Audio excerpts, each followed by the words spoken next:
अनिल थत्ते यांनी गिरीश महाजनांच्या संदर्भामध्ये गंभीर आरोप केला की रात्री 1 वाजेनंतर एका IAS अधिकाऱ्यांना त्यांनी 100 वेळा फोन केले.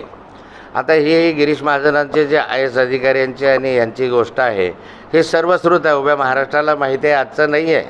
हे कित्येक वर्षापासून ही चर्चा महाराष्ट्रामध्ये सुरू आहे आणि ते अधिकारी कोण आहे हे सर्वांना श्रुत आहे. मलाही माहिती आहे, सर्वांनाच माहिती आहे. पण एखाद्या अधिकाऱ्याचं नाव घेणं योग्य होणार नाही असं अनिल थत्तेसुद्धा बोललेत.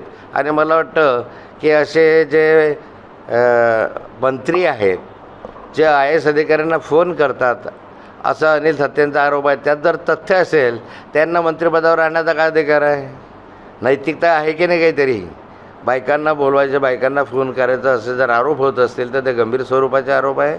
आणि त्या संदर्भामध्ये सगळ्यांना माहिती आहे, नावं अनेकांची माहिती आहे. या IAS अधिकाऱ्याचं नाव तर आजचं नाही आहे, गेल्या अनेक वर्षापासून जुळलेलं आहे. अशी चर्चा सर्वत्र महाराष्ट्रामध्ये आहे. एका IAS महिला अधिकाऱ्याशी गिरीश महाजनांचं बोलणं झालं, हा आरोप मी स्वतः केलेला नाही. हा आरोप गगनभेदीचे अनिल थत्ते यांनी केलेला आहे.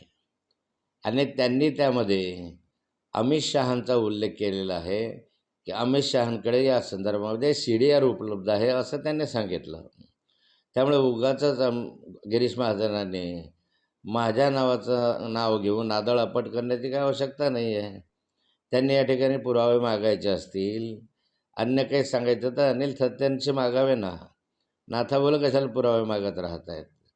आणि त्यामध्ये अनिल थत्तेंचं जे आहे तर त्यात तथ्य आहे की नाही तथ्य आहे हे तुम्ही शोधा.